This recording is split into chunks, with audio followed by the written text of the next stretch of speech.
I meant like up towards the door, down towards the bottom of the, because the whole room's on an angle. Oh, I would kick him up towards the door. Okay. Fuck yeah. She just scoop my foot underneath him. Do you want me to roll acrobatics or something? No. Okay. Thematic enough. He's not. It's not a very nimble little thing. It's not going very fast. It didn't like bolt towards you or nothing. So it would be really hard not to hit it. So you kick it. You just punt the thing, and it gets a little bit of air. It just kind of goes flying through the air, and and it hits pretty damn close to the door. Actually, it kind of thumps into the sunlight, and you can see it in good detail now. And it is a very, very lovely crafted little humanoid. Hello.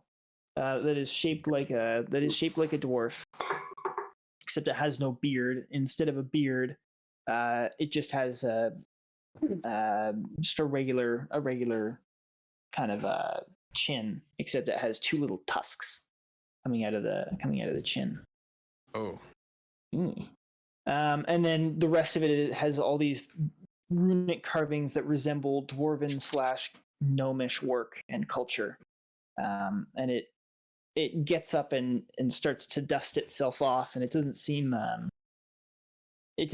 to be overly not concerned, but it's more checking itself over as it kind of gets up. What are you, some kind of doll? Abomination? Abomination. The creature turns to look at you. Do you understand Dwarvish? No. Okay, so it's going to rattle off a whole bunch of gibberish at you in a tinny little voice, and then it coughs a few times, and it smacks the back of its head, and then looks at you and says, "Hello? Hello, does this work?"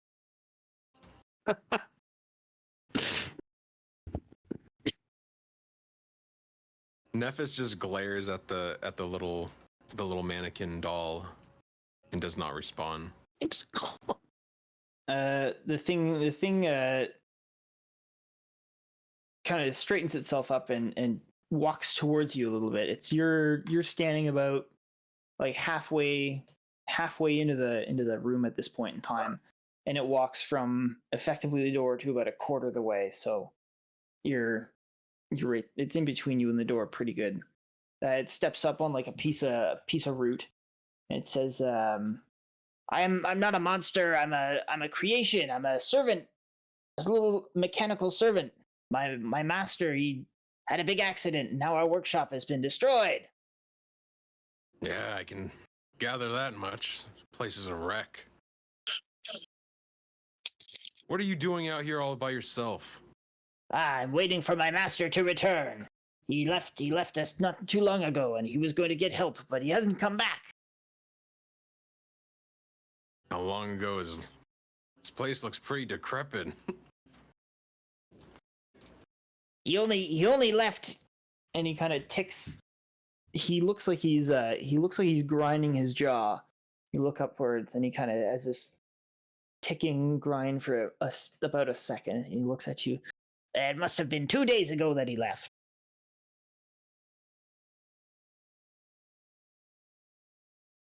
So what happened to this forge workshop? I'm not smart enough to understand. I'm merely a servant, a little servant. I can assist with tasks, but I do not understand his workings. But as far as I know, he was tinkering with elemental magics, and something went wrong, and he tried to save it, but it failed, and now we are here. So your master left. You've just been sleeping here. The doors rotted practically away. He sheaths his dagger. Well, I doubt your master is coming back anytime soon. I could take you to the forge. Perhaps they can do whatever they'll do with you. He looks at you and says, "No, please. You must help me find my master, or find him, and I will wait here. But he must come back. It's important that he comes back soon, that we can finish working on our friend." And he kind of points down at the shuddering chunk in the corner. "That way we can leave together. But unfortunately, it broke as it was trying to clear some of the debris, and now it's going to die soon."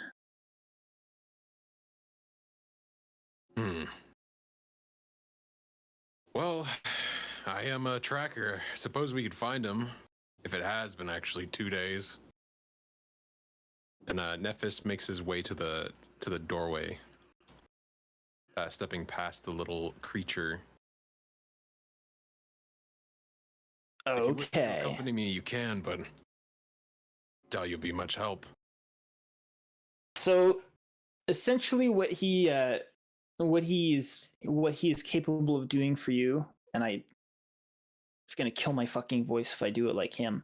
But essentially, he's like a little the unseen servant, or those little the little magical messenger things that not just messengers, those things that the wizards can do. It's like that. It's like a little companion that can do basic tasks. Except you can't just summon and unsummon him at will. It's a little construct. It's not capable of doing like independent abstract thought. But it has a little basic understanding of like the world, and you can tell it to do things. So if you're like, it can come and help you do stuff if you need it to do stuff. But that's about its capacity.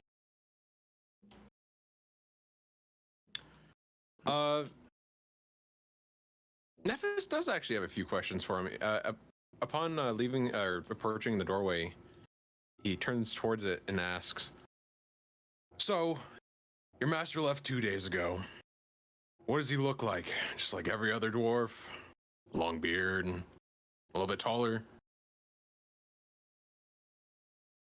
He's missing one leg, and he has a metal leg, and his beard is trimmed. He's not like most dwarves. He's trimmed his beard almost like a man. I can tell you his name. His name is Grimnar. He was not raised in the mountain strongholds, and that's why he is out here by himself. He should have. Well, I'm not quite sure where he went, but you did say you're a tracker. I'm sure you can help find him. Yeah, with that information, I might find something. So, he looks at the creature again. You just plan on staying here? Do you need anything? You're just lying in that, and he gestures towards the bucket he was in. Yeah. Again, for the sake of my voice, the servant, I'm going to call him the mechanical servant. So the mechanical servant tells you that it was preserving its energy, and tells you that rather than eating or sleeping, eating or drinking like most creatures, it requires a special fuel source. And it can't explain to you in detail what it is, but it can explain to you just kind of how it remains alive. Basically, it has to consume a specific fuel source that the wizard gave him. And so that's the problem with the other thing, is that it broke and now it's malfunctioning and it's dying because it's using its energy. And this little guy, he was just kind of resting until the wizard returned. It was preserving itself. That's a awful fate to live. You should rest here. I'll come back if I find anything else. I suppose you'll just rest here for the the little fuel you probably have left. Yeah, so he goes back to his little box, and he goes back to his little corner, and he turns himself off, and then, you know, the only thing left moving at this point in time is the seizure victim back in the back, and then there's like a rat that's squeaking its way along a wall at this point. It's just kind of doing its thing. Ugh. Well, with him going to sleep, I would like to exit the building and immediately look for tracks leading out of the entrance that aren't mine, with inspiration. Oh.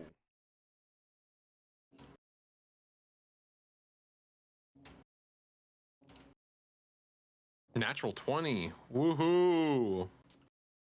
Let's go. Plus my survival. Jesus Christ. Oh, 25.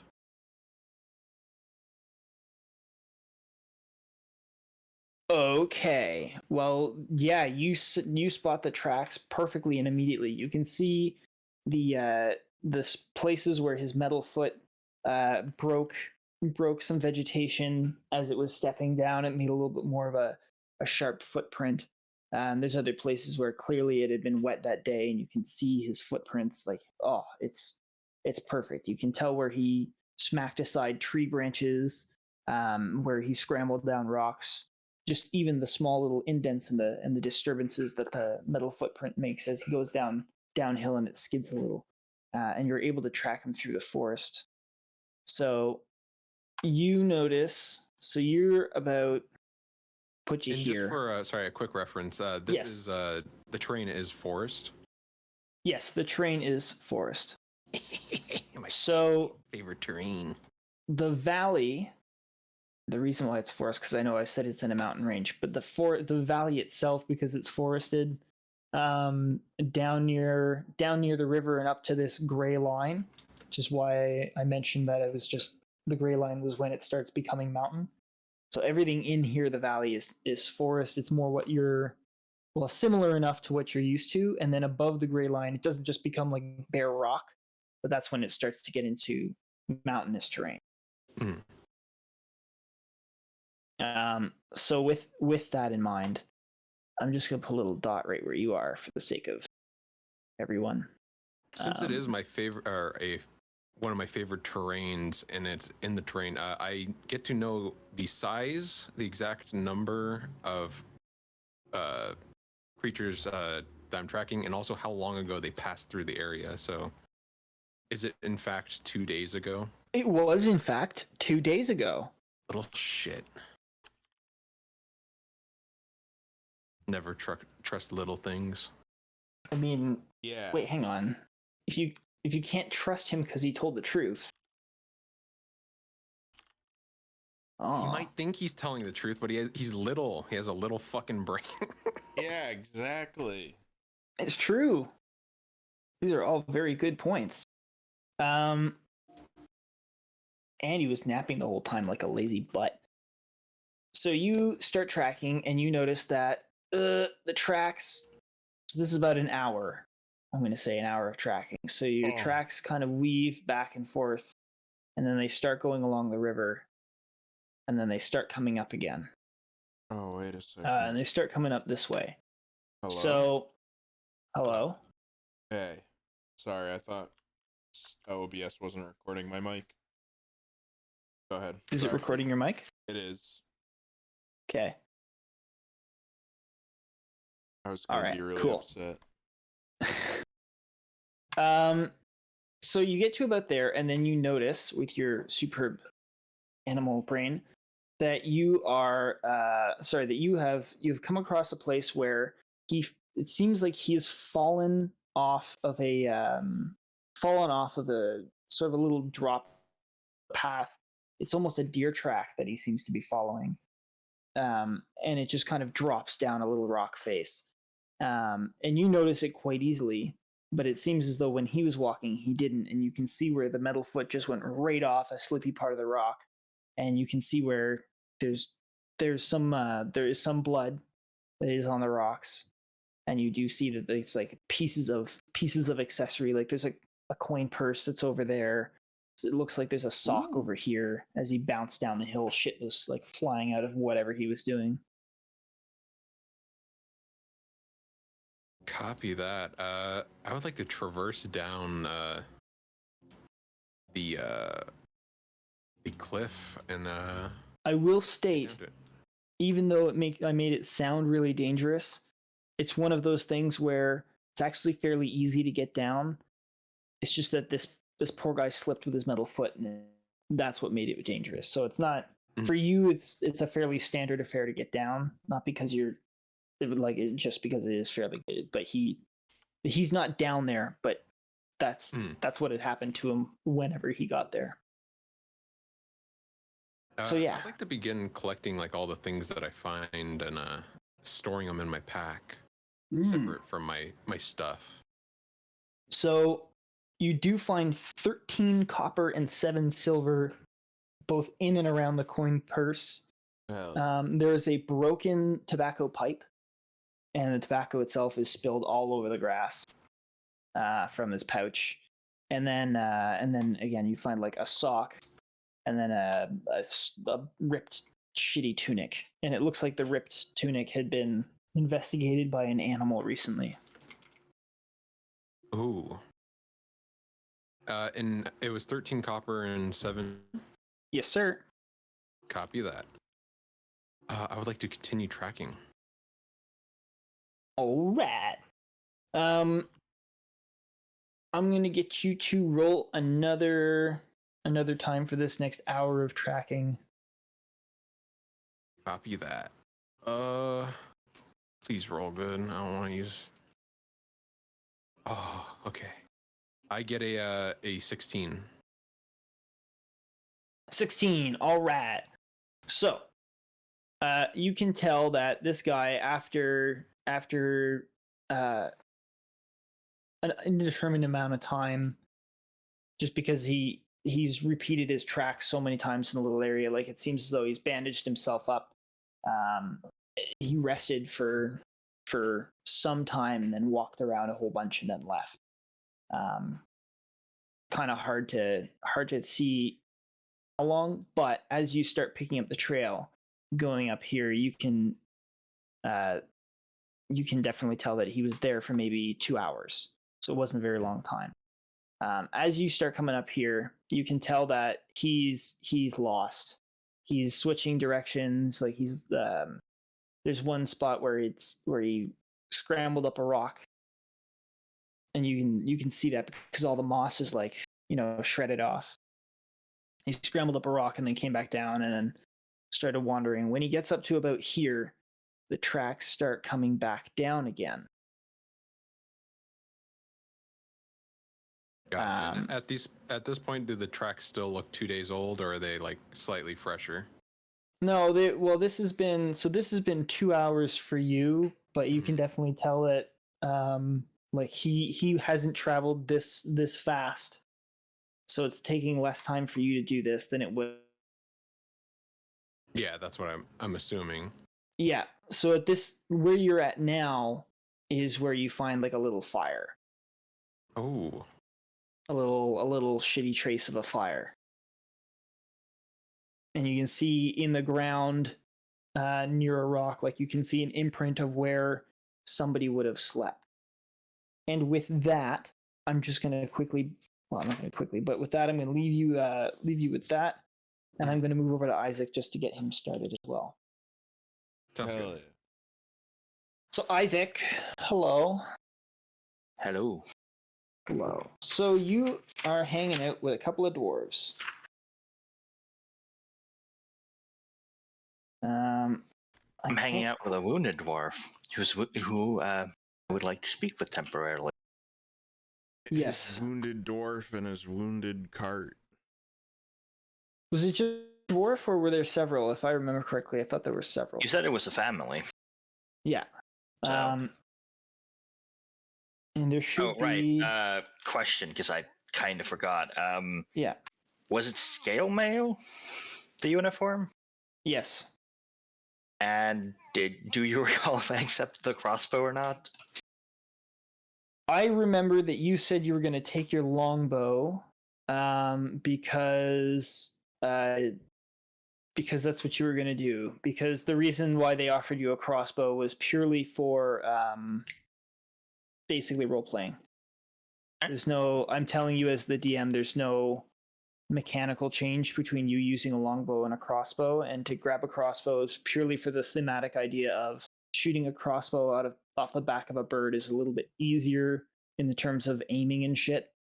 than it is. I'm just trying to figure out what kind of equipment I currently have. It's up to you. You want longbow or crossbow? Then I'll stick with just my longbow. Okay, cool. Because like I mean in that pure sense, like it's your decision. It doesn't affect the scenario one way or another, and you would have been free to choose either or. So that being said, yeah. So the family of dwarves, I know there are a few that are injured. I remember saying that there were 5. I just want to double check that that's a right number because I wasn't 100% sure. That sounds right. I don't remember the exact number. I just remember that were more than one, and you said it was family. So yeah, that's fine. Okay, because I have it worked out at that number, so I'm just glad that I worked off the right information. So the guy that you've been talking to, his name is, I have it written down here, Babag, Bhabaghe, just so we're aware, Babag. And he's the one that's sort of representing everyone. He's the voice. He's the guy who was sort of heavily wounded, though bandaged. There's a guy who is sort of heavily wounded, though bandaged. I designed the family. I can't remember who specifically talked to you, but I feel like it was the guy who was the least injured. And that's what I worked with in my head. But if that's wrong, it's okay. I'm just changing the names. So I know who's who. I don't think he was the first person I spoke to. Okay. But I know I spoke to him and asked him about the wounds. Okay, so Omdal is the injured brother, and then Babag, as funny as it is, Babag is the not injured guy. And then there's one female dwarf whose name is Hestrid, and then there's 2 kids, a male and a female.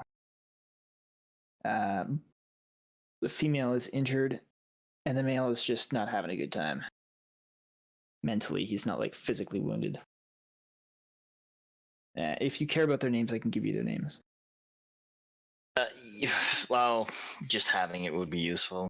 Yeah, okay. So the female child's name is Nase, and the male child's name is Foroki.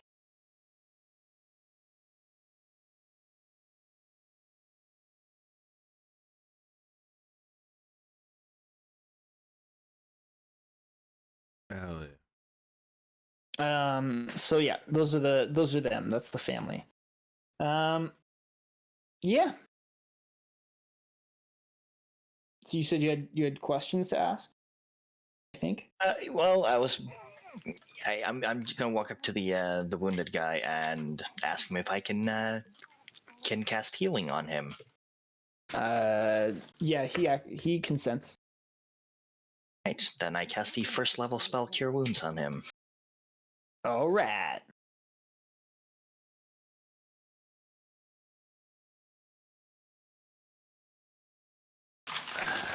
He recovers 8 HP if HP recovery matters for this. And it also does things like the concept of Cure Wounds is that it cures your wounds, so I'm working off of that. I don't need this. This is for arm deadly. Okay, so you cure wounds on Omdal, the injured brother.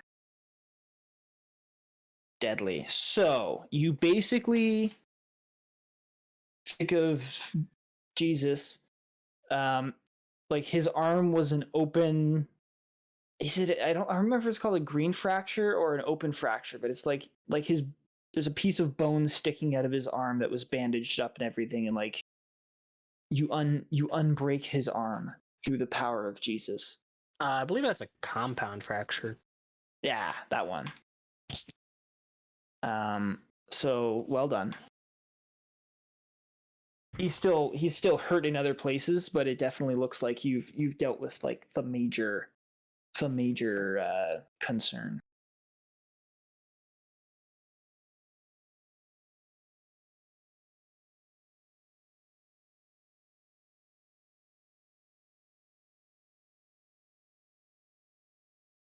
Was there? You said there were others who were wounded too. Yeah, the kids, one of the kids, and the yeah. Well, yes, there are others who are wounded. Are you? Would you like to expend several things for the wounded? Well, I only really have one more spell slot, so unless they're like more significantly wounded, You I would. you haven't really done an incredibly large medical examination on all these. I can't, if I recall, like you looked, I think one person over, but I don't think you looked them all over. Correct me if I'm wrong. No, that sounds about right. So I'd be willing to let you inspect them and you know kind of triage their injuries. Um,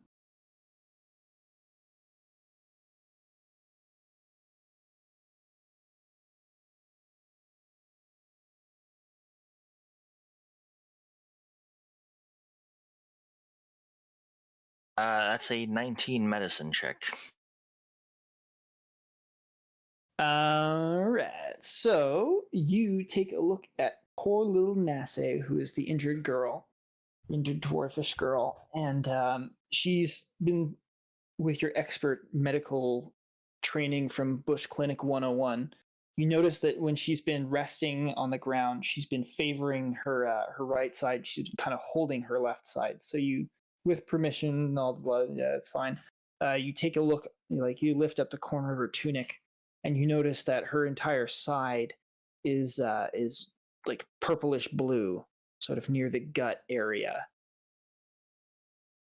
But because you're smart and you take a look at things to make sure they are what they seem, it's obvious that it's a large bruise, and it's not like the distended gut sac or any of the other indications of like internal bleeding.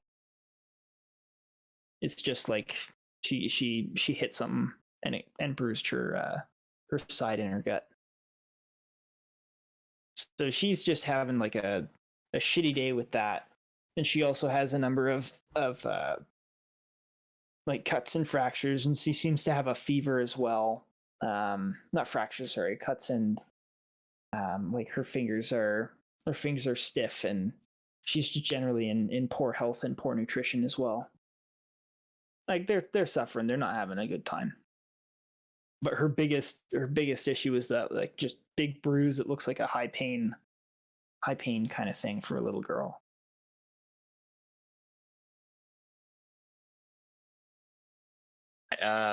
Any of the others injured then, or just? Yeah, you notice Hestrid, who's the wife. She's moving around pretty slowly, and though she wasn't reported initially as injured, just with your medicine of 19, because you're triaging here, you notice that she's not walking properly. And she's kind of really sore in the shoulders, and it seems as though she's just having a lot of pain as she's doing things, but she's like stiff upper lipping it kind of thing. She's one of those you try not to make a face when you bend over when your back gets hurting. You're like, ugh. She's doing that kind of thing. But you can tell just through her movements of the way she's doing things, like something's dislocated.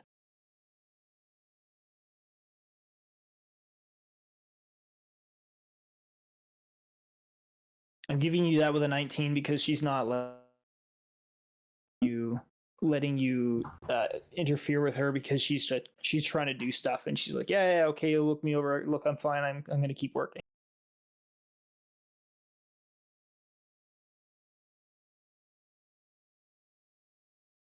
And the son didn't have anything notable then.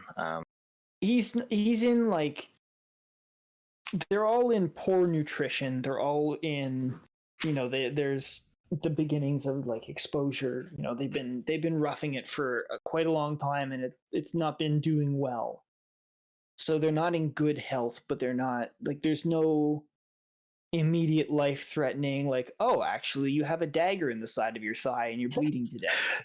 No, I'm just determining who I would use the last use of healing on. Yeah. So there's no critical injured that you really notice. It just seems to be a lot of not walking wounded, but just wounded.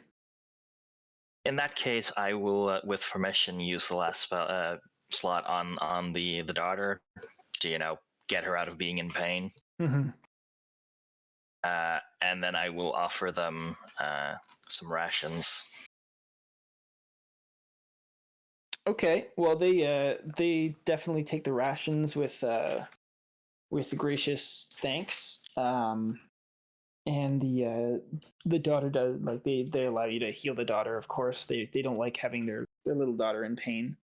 And as you work your magic, the bruise fades, and she seems to be much more comfortable now. I'm gonna get you to really quickly roll me a D6 for the time that you're hanging out at the campsite with these dwarves. Hell yeah. A 1. A 1. That's Okay. a solid roll. So, roll me perception. He was number 1.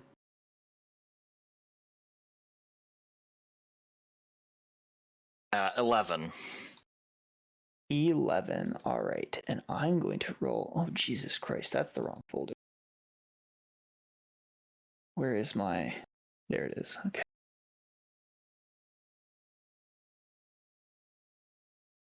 Okay. You are going to roll initiative. And I'm also going to roll initiative. Oh boy. There it is. Yeah, we're rolling off. Am I being wonder what will happen? Am I being ambushed? I mean, yes. Because if it matters, because I totally forgot to add my vigilant blessing to myself. Please, by So- all means, do that again. If you forgot to It basically just gives me advantage on initiative check. on initiative. Okay, then yeah. Okay, you can roll your advantage or whatever. Sorry, how does that? Is it just a passive thing that always happens, or what? It's a blessing I can apply to myself that lasts until it is used, or I cast the blessing on something else. Okay, so basically you acquired this ability. You've been walking around already blessed, but you forgot that you had been blessed. Is that kind of accurate as to why we're like adding it now? Okay. That would be a 14. 14. All right. For initiative. Yes. I'm writing that down. Okay, and Bobag. Oh, he's gonna roll initiative too. Here you go. Bobag. 11. So.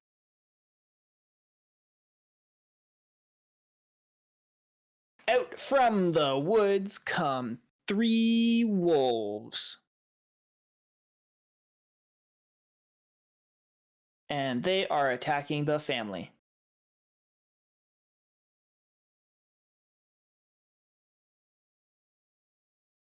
Oh my god! Oh no!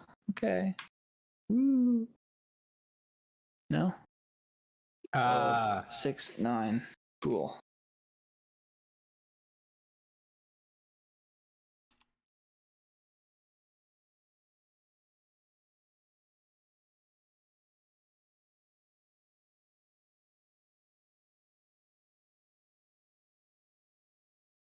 For the sake of the rest of the little dwarves, they're taking their turn on Bobag's turn. Okay, so by the grace of God, you have the highest initiative of the 14. Hell yeah.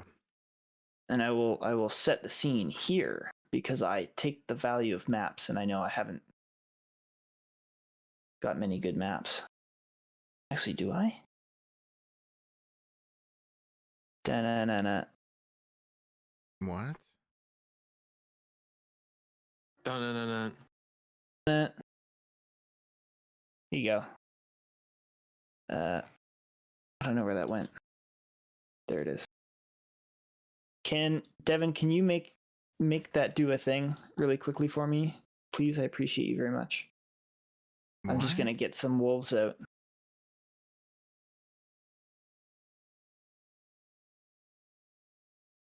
It doesn't have to be super duper big, but just big enough to fit some wolves and some dwarves. Whoa. And an Isaac.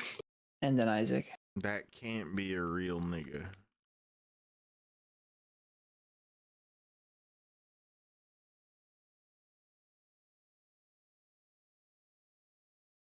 There we go. Thank you very much. I appreciate you. He lined aye, it up Captain. perfectly. Okay. They're not actually wargs. I'm just using the warg because it's a wolf.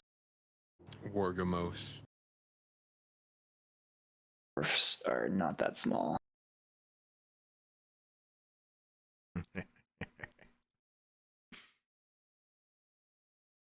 So that's 1, 2, 3, 4, 5. Dwarf traveler. Dwarf. Oh, So this is Omdal. We're gonna make them purple because Arma. Civilians are purple. Why?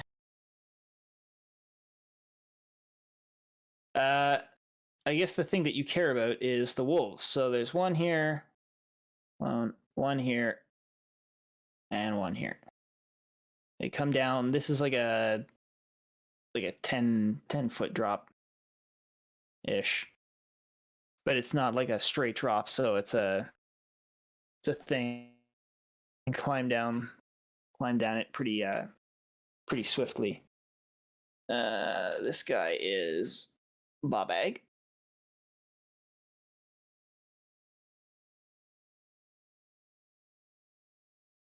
And then Hestrid. Defend the common folk. Defend the poor family. Oh no! Boulder would be pretty pissed if I let these guys get hurt. Yeah, that's kind of the name of the game. Is you're supposed to be protecting people who are unable to defend themselves. I mean, she is the goddess of community, home, and family, so... I mean, these guys are looking for a home for their family. What? Isaac's gonna marry the daughter. He's gonna marry into the family. Oh, That's not what I. Wow. Okay, that's not what I meant. But that's a direction. Time to start a family. Here we go. Weak little dwarfs need a big, strong man to come in. I'll give him a good I don't know, 2.5 minutes fade to black. I think that's enough time. I think that's what's your. Oh. Anyways. So yeah, so you have initiative first. Or sorry, you are first up in the line of initiative. I'll put my little counter and all my things in. So we have Isaac. That way you guys can see too.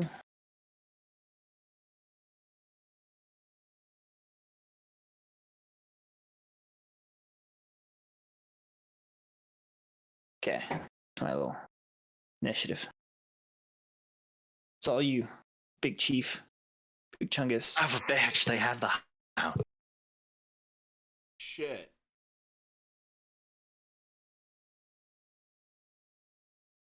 Yes.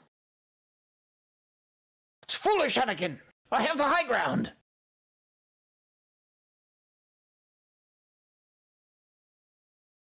Really wish I hadn't gotten my hand axes silvered. This would be a great time to fucking throw them.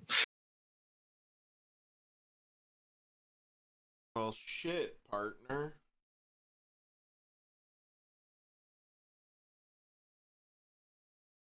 Should. This counts as difficult terrain, right? To get up it, it's going to be difficult terrain.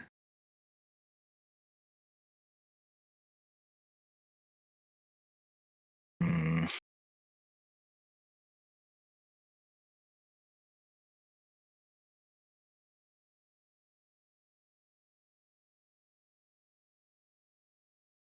Good luck. I'm just gonna stay here and ready an attack. I think here, and then tell them to get behind me. Okay, Bobag, he's gonna move up beside you. Yeah, he's gonna move. No, he's not. So he's gonna move over here, and then the family. The rock is like. Do it like this. Because I don't like that. This whole thing is a rock. For the sake of the map. This is my nice map. Hello. Just for the fun of it. So that's all rock.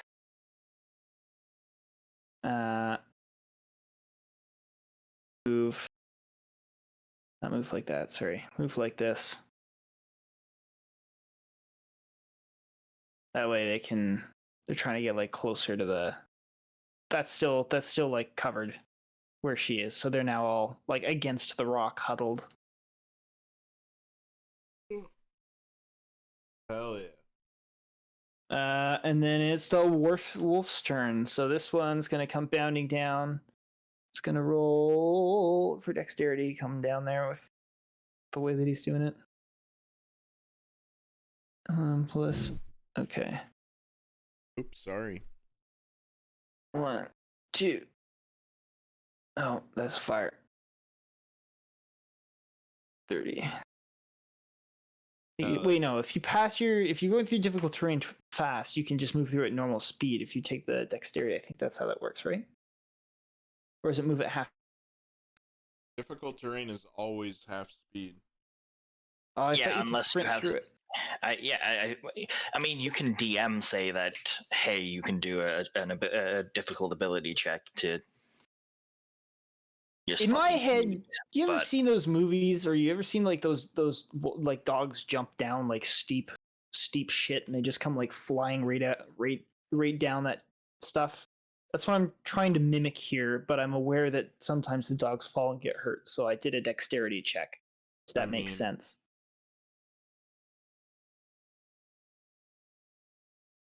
So I'm gonna do that because I don't know. I see it as if it's shitty enough that you have to try and get up it and it sucks, then I'm just doing it this way. It doesn't matter. Fuck it. I tried to be cool. I mean, there's Wolf abilities one comes down here. magic and stuff that makes it so difficult terrain doesn't cost movement. Die. You could just say they have that. Good. The wolf comes down. The wolf comes down straight. And it comes this way and it attacks Bobag. And it goes bite him. Oh. Ugh.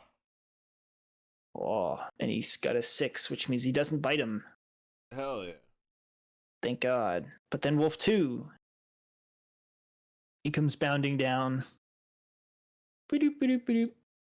And because I did it once, I'm just going to do it again. Maybe he's going to fall on his face. Oh, he does. He's prone. Oh. Fucking jumps down and slips on the moss. Poor doggy. And then he spends his action getting back up again, and he does his little like, "Woo!" They're Then just 5. hungry. Getting up costs movement, not action. He's going to spend the rest of its turn getting up and shrugging itself off. Hell Because yeah. it's just fucking face planted after falling off a mossy rock. And then it's chill! It's chill! Fuck yeah! Get him! Is this rock or stump there? It's like a place to sit your bum down. Oh. Yeah, well, so it wouldn't count as cover or anything. No, it's not. It's not shielding the wolf with its body, with its size. You can get it. Go over here, and I'm going to smack it twice with my sword. Go and get it.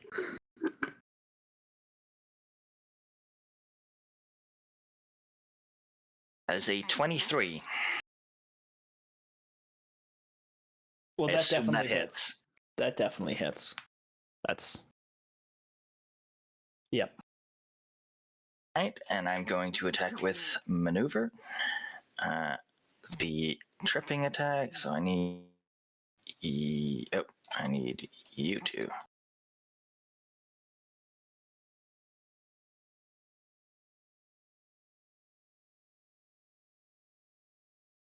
It takes 13 damage, and it's a DC 16 strength save to not get knocked prone. 13 damage and a DC 16. Okay, let's see what it can do. I'm just gonna use this because I like the dice plot. Definitely doesn't make the DC 16 save. How much did you say damage again, sorry? 13. 13. All right. Okay, thank you. Number 2. So, is there anything else you would like to do with your turn? I mean, I'm going to attack it again because I'm a fighter. Extra yes. attack. Yes, that's true. Thank you. Give him. He's still up. I put the there. All right, he's prone. Advantage.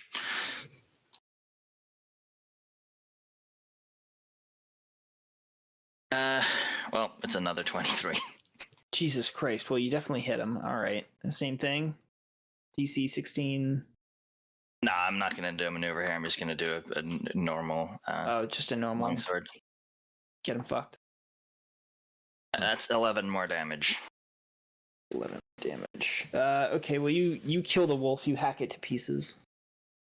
Or Right. I guess you hack I'm it. then going to move over here, and I'm going to action surge and attack the other one. Ooh.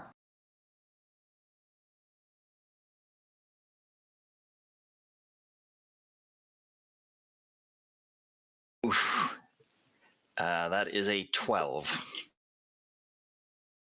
12 does not hit. Right, and then my second attack.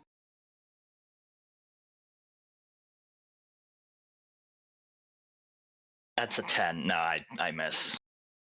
Okay. All right. Right. All right. Is that Yeah, all that ends you my have? turn. Okay. Oh, wait, no. I'm going to shield bash. You're going to shield bash. Job. Must Get him. remember, I didn't use my bonus action.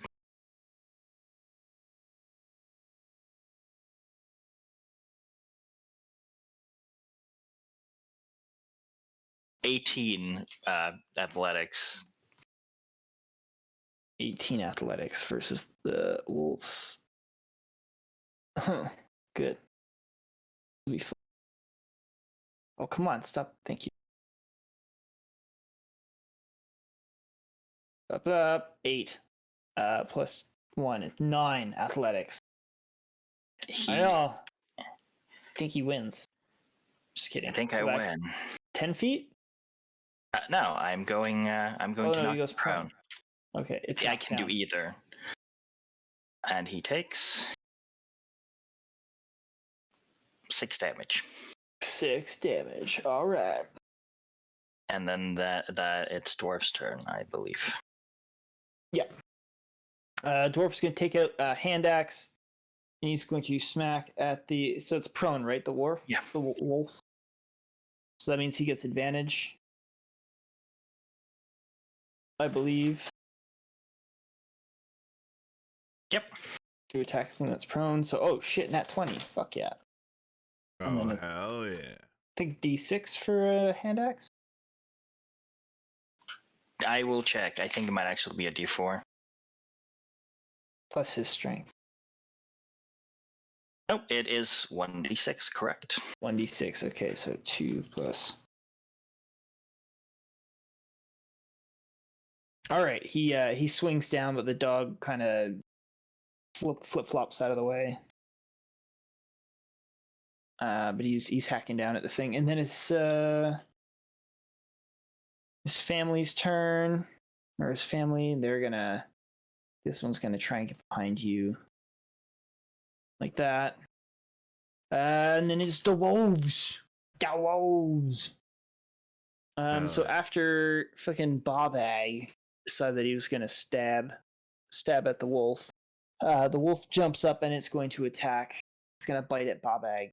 It's the last one to smack at it. 16. So the wolf gets him and does not.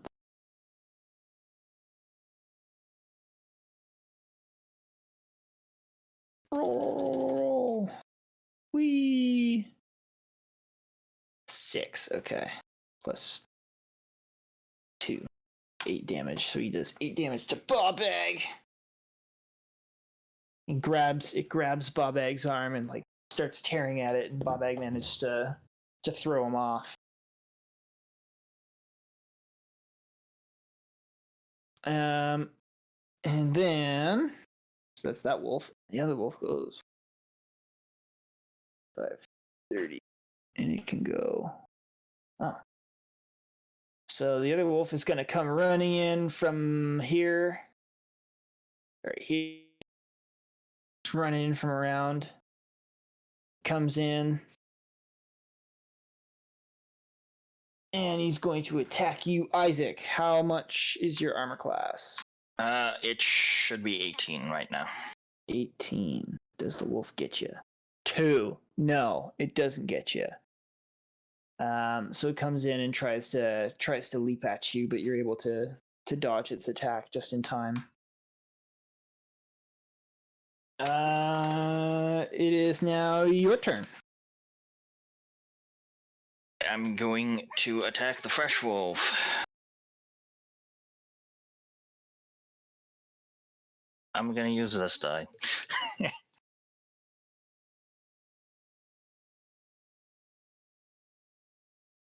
25 Yep. Get him.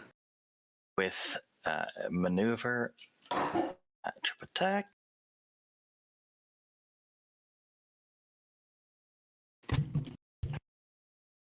Uh, 16 damage and DC 16 strength save. Okay. So we'll do that one real quick. Boop. 4. That definitely doesn't make it. Because and how much damage did you say it was? 16. Minus 16. Okay. Hello. Beef. Beef. Thank you. Cool. Beef? I don't know. Hell yeah. Sorry. Okay. 16. So you get it good. You scratch it up pretty good. But it's still up and kicking. Alright, then I'm gonna hit it again with my second attack. Oh, sorry, you knocked it prone, didn't you? Yeah. Okay, well yeah, it's prone then. Sorry. When I say up and kicking, I mean like in a health way. 22 probably hits. Just barely.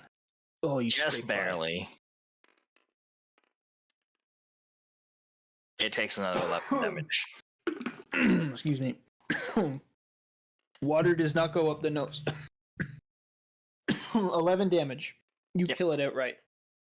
And then I'm going to Yep. bonus action shield bash / shove the well, I guess it should say shove because shield bash is a separate thing.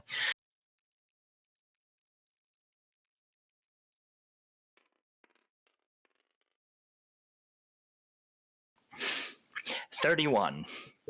I don't think he can possibly stop me. 31 for your athletics? Yep. I rolled a nat 20 and I have 11 athletics.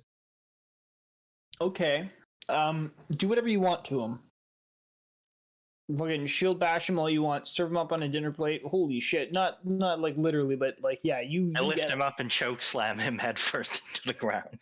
Alright, yeah, you fucking pick him up with your shield as he's like, I don't know, he turns to interact with you essentially when you're coming to attack him, and he fucking claws up on your shield and you just kind of go, boom, and you fucking smash him on his back. He takes 7 damage. And he takes 7 damage. Okay.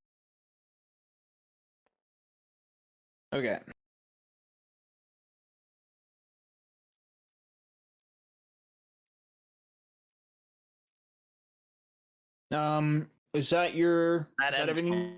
Okay, cool. So, Bobag.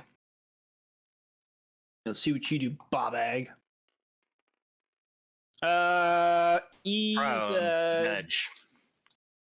Oh yeah, advantage. Thank fuck. Ah, there we go. He gets him. Let's see if he kills him.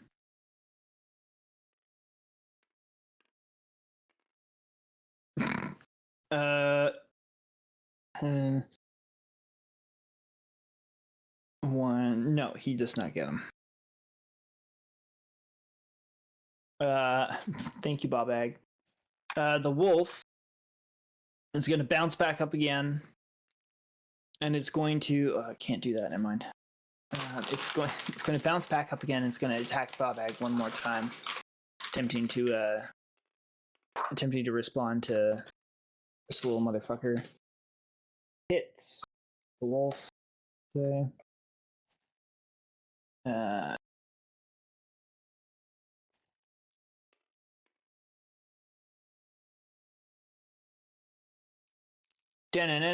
Oh, I already had those. Whatever. Oh! And it takes Bobag's throat out. Oh. It jumps up at the last like jab. It turns around, and as he's like resetting his swing, Bobag's getting in the process of getting back in a defensive position. Son of a bitch! Not a skilled fighter, and the fucking wolf just finds an opening and Doesn't get rips death out his saves, he throat. just dies. He just fucking. Son of a bitch! If he had death saves, I could have saved him. Well, I'm not sorry. I say he dies, but I mean, let me rephrase that. He gets his throat ripped out by a fucking wolf. He's Let me just put it there that way. Because if he operates on death saves, then I can spare the dying as a cantrip and save him from dying. Look, he's reached 0 HP mechanically. He's been hit with a fairly urgent injury that, if untreated, will cause him to die in the Dungeons and Dragons mechanics of this fight. He is down. He's been attacked critically. I'm using for thematic purposes ripping out his throat because, you know, it's a pretty fucked up way to go. And it's a pretty classic way that a wolf kills you. So It's my turn. I'm going to smack the wolf twice. yeah, you get him. You get him. Absolutely. 100%. This is where it was leading to anyway, so we're good. 11. That does not hit. 11 total does not hit, no.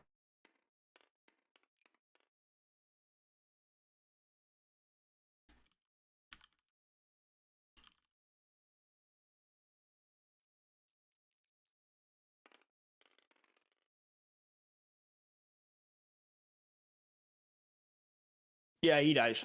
You had like 2 HP, but you eviscerated. I was pissed. Yeah. And then I'm going to, as soon as combat ends, cast the Spare the Dying cantrip to stabilize Bobag. Okay. Is there a roll or anything for Spare the Dying? No, it just, you touch a creature and they become stable. Well, there you go. You It doesn't restore any health, they just become stable. with the power of Jesus, you stop his bleeding, or you utilize him, whatever. He will still need some fairly urgent medical care, though. It's a pretty grievous injury. He's just not gonna. He won't die immediately, but he needs urgent care because, you know, pretty big wound. All right. Yeah. So there's you listen around as you're working. You don't hear any more wolves. The family is they come over and they're all like crying and in shock and everything, and they help you take care of except for the little girl. She's like crying. They help you take care of fucking Bobag. They're like comforting him, putting like furs, and they're thanking you for saving them.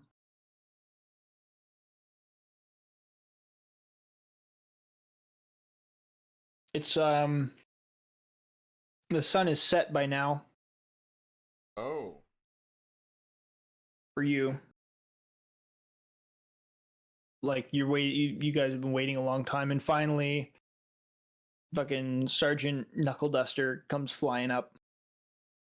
He comes swooshing into the firelight, and he's got the wheel assembly and everything for the cart, and he sees what the dead wolves and the dead wolves and the dwarf that's in like pretty rough shape and all this other stuff that's happening.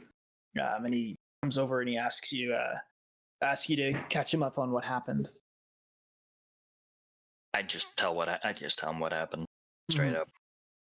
Yeah, and he scratches his head. He says, "Oh shit.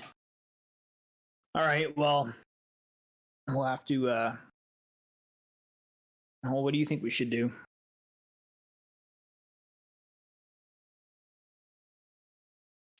I mean, he needs urgent care. I'll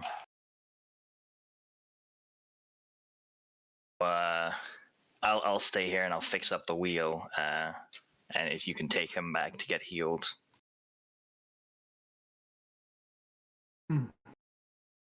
For sure. Sorry, I'm eating chips. Absolutely, he says, and he takes Buddy and he loads him up on the Griffin, and he comes back to you and he says, "Are you sure you're going to be okay for the rest of the night? It's just you and 4 civilians. I can get back there and maybe see if we can bring more people to pick them up." Yeah. A pickup for these guys or some backup would be nice. All right, I'll try and come back as quick as I can. And he takes off with the injured dwarf. You get set and hunkered down and ready to go. So I'm going to get you to roll perception for an hour of waiting.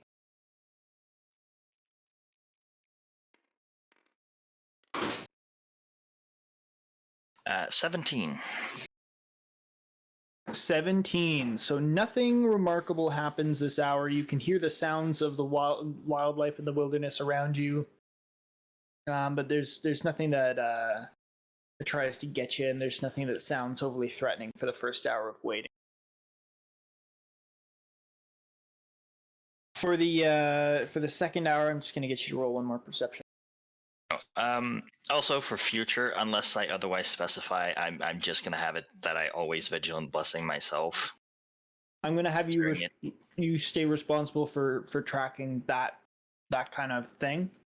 However, I'll do my best to remember, but All right. I just want to make sure as a backup that you're always vigilant on your on those kinds of passive abilities.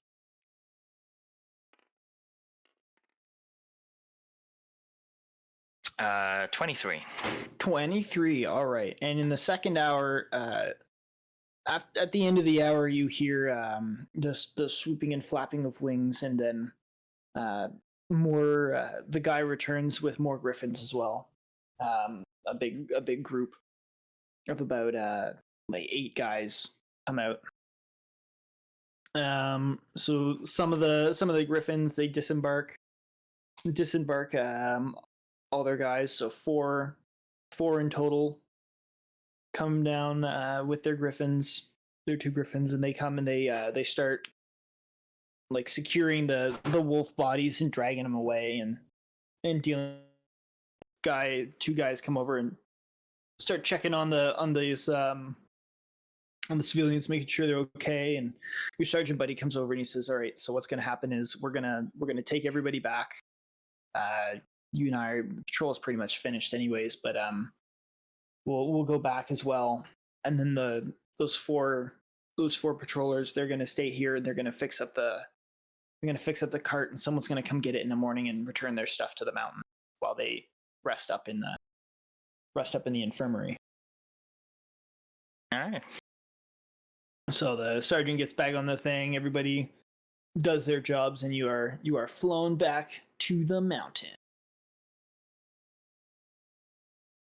And when you get back there, the guy pulls you aside and invites you to have a drink at the end of the shift with the guys, as is the tradition with the patrollers for a successful return.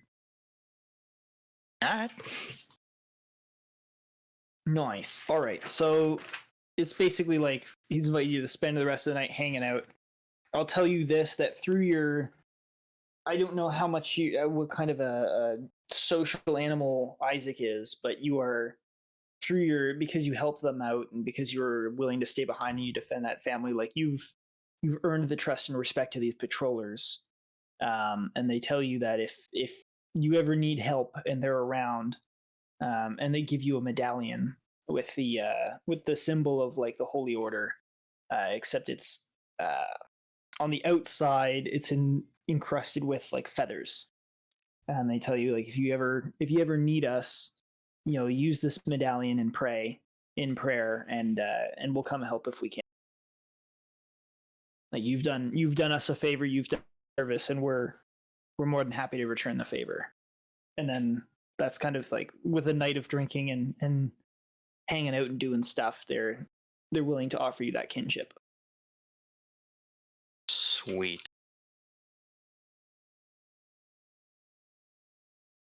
Yeah.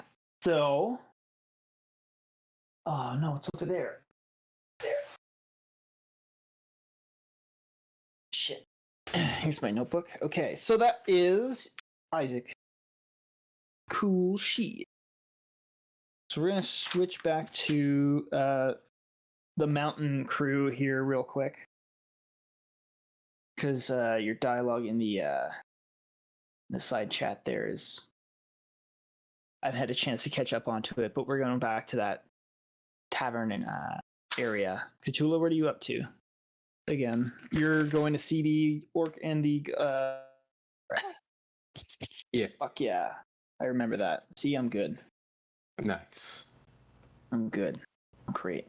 But Vinshenzo's been waiting the longest, so we're going to go back to him real quick, which at the same time means Carlos because they're together, and then I'm going to pop over to you, Tula. Oh my god. I know. I'm sorry. I got you excited, but I went down a mental checklist, and you're the top one. Wow. Anyways, so yeah, Vinshenzo, that was creepy. I apologize. That was weird. Vinshenzo and Carlos. Hello. I bring Carlos over to the Drow. And I welcome him and have the envoys or whatever pour him drinks and whatever. And I introduce him to Ristal Cairona the Second. Yes, my Ristal the Second. brother-in-law. Deadly. Cool. He's pretty happy to meet you. I don't know how much of your companions, Vin, that you've mentioned in the tales, or in your story to him. But he's gonna greet him with open arms one way or another. Yes. Did you mention like your friends or Yes, no? absolutely. Okay. And So I would like mention here even that yes, terrible fate Mr. Carlos had. He used to be a man, but some wizard from Nancon who got away from us changed him somehow. He reaches out and like shakes your hand merrily, and he says, for such a small little dragon, you have such a empty, greedy heart, I hear. But that's okay. I'm sure someday you'll find enough to fill it. Hell yeah. And like Carlos kind of looks at Vin. Hold on, I have to reset my headset. It's being weird. Give me like 10 seconds. Yes, I was hoping to bring Carlos to Father Helvani Artemis. perhaps the old wizard could fix his malady. Malady, the malady that is my headset. Alright. Did I miss anything? Vin mentioned to his brother that maybe Vin's dad could cure your or whatever you got, your thing, He's your illness. a rather skilled mystic man. Carlos would kind of like glare sideways at Vin when his brother mentions his empty, greedy heart. But otherwise wouldn't say anything at the moment. Well, it's a pleasure to meet Vin's brother. Clearly you have clearly you're the one that have been blessed with good manners. Yes, well, we tried to civilize him when he came to our family, but alas, some of us are just born smoother than others. And he like gives you a wink, Vinshenzo. Hell yeah! And he chuckles playfully, like it's a good-natured kind of joke, from his part. Can I respond to him saying Carlos is greedy and has an empty heart? Yeah, sure. I would say, you must know before. Well, I'm assuming still, perhaps, if I don't know, but Mr. Carlos also comes from noble blood.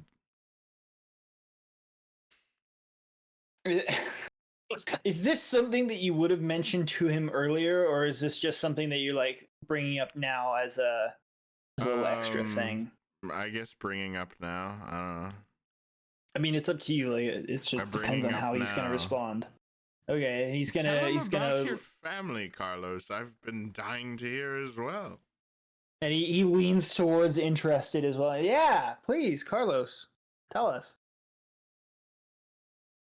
Oh, well, you know, I am a duke. Not quite the baron that Vin is. I do have some relations back in the kingdom of Rogeron. In God, what was the fucking city? I can never read it on this goddamn map. Where's your spectacles? My spectacles. That city. Yeah. Anyways, keep going. Yeah. You know, it's a great city. It's I think it's the capital. Yeah. Capital of our kingdom. I have some relations back there. I'm far from home now on this quest that we have found us on. Yes, Carlos tells me he was run out of town by an old business partner of his. Indeed, we disagreed on things, and he is the very violent type. Not like Vin at all. He was almost psychotic.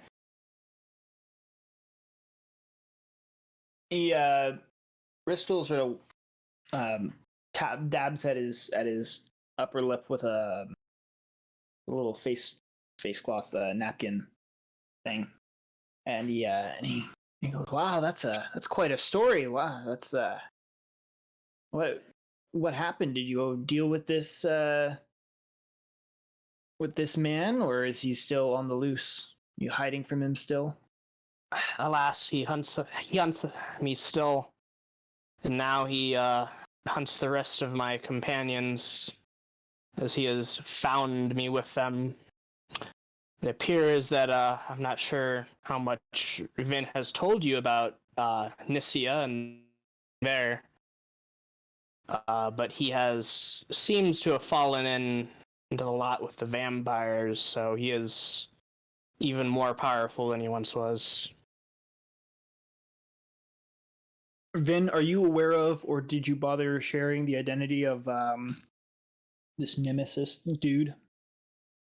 Or his corporation? Like, is that something you care about? At the very least, I would have said the company name.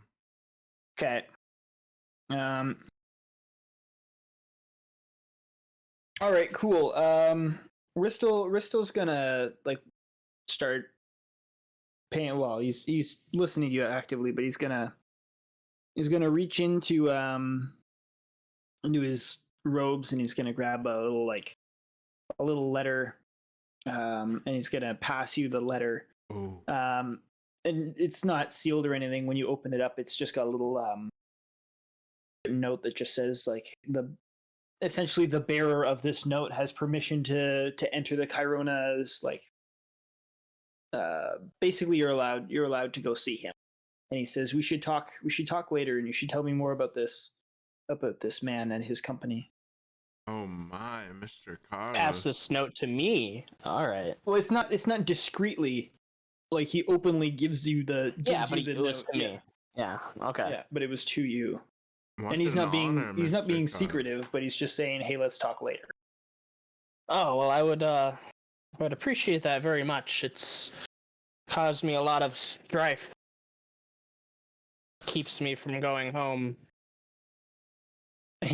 He chuckles and he kind of looks sideways at Vinshenzo. He says, "Oh, no! I need the information for House Cairona's sake, not to help you. I'm sorry. That's not. I'm not quite at that charity." Well, Yes, but to even share his plight in Her Majesty's court, what an honor. Oh, for sure, but that is not within my power to grant. Of course, you understand. I can only do so much as a servant of the House Cairona.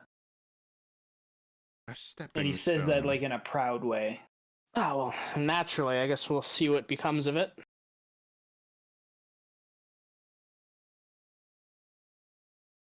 Cool.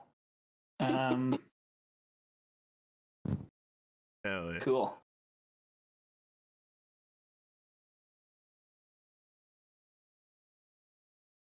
Hell yeah. He sits back and starts smoking his pipe. I sit His back little and tobacco smoke pipe. my pipe. I drink my drink. Nice. Okay. We're having a great time all together. Would you like some tobacco, Mr. Carlos? I can't say I've ever really indulged in that before. No, it's just quite flavorful. It's from the town of Vales, if you recall. Yeah, it's quite the town. We had quite a fun time there, didn't we, Vin? Yes, got out in just the nick of time. Yeah. Shame what probably happened to it, but well, I'm sure they managed all right. The Ristel sort of blows a smoke circle, puts down his pipe a little bit, and he tells you, actually, Vales is still under human control. It's not for the lack of trying, though. The orcs have pretty much cut them off entirely. Are they encircling them, sieging them out?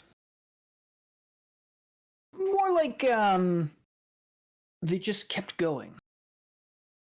Oh, Vin passes a rolled cigarette to Carlos and lights it for him. I rolled it myself. well, I suppose it would be rude not to at least try it.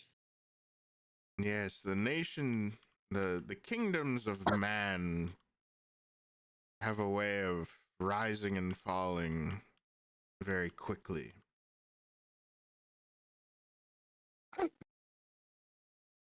I think the only other information you were trying to get out of him, he does agree with you that your father would be a good place for fucking to visit to gain his true form back, and like Yes. compliments your dad and all that kind of stuff on his thing, like, you know, being a good My good blood supportive father, dude. Mr. Carlos.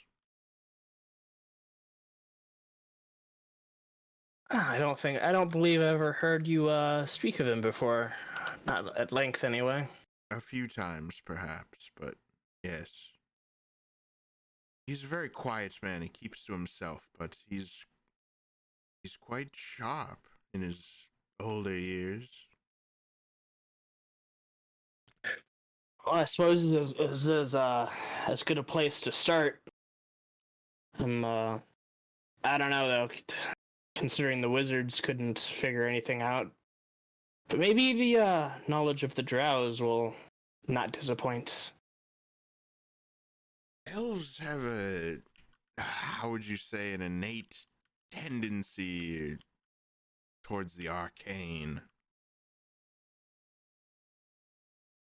Drow especially. Though none to the degree of the high elves. Did I tell you, young brother, that I had a chance to visit their communes down in the south? Go to the lands of Morwen, have you? It's quite a fascinating place should you ever decide to go back to adventuring. It's I'm surprised you haven't been there. I was hoping to head there after Nisia, but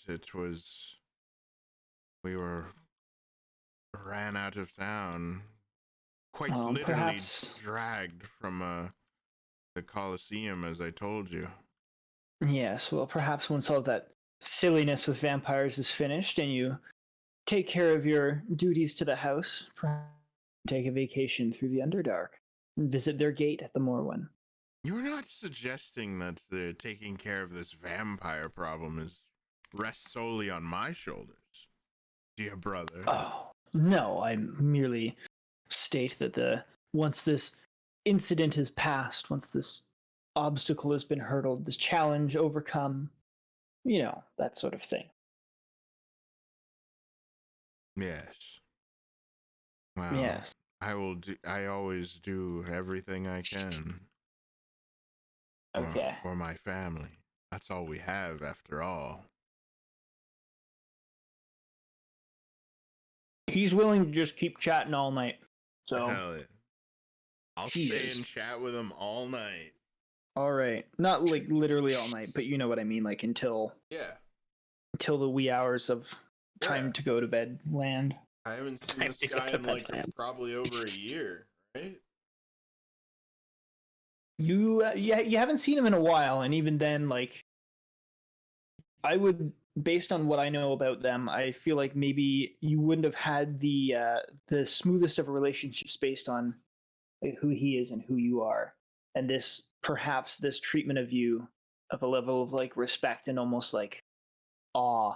Yes. So, like he's whatever he's heard or whatever you've told him, like he's pretty like, oh wow, you've done some stuff, and he's got an increased level of respect for you. Hell yeah. That's all Vin ever wanted.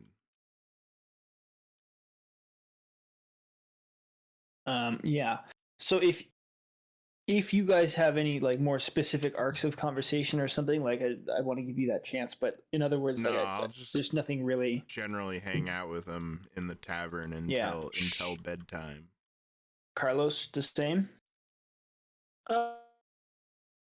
It's better to do, really. Don't be a stranger, Mr. Carlos. Khutula.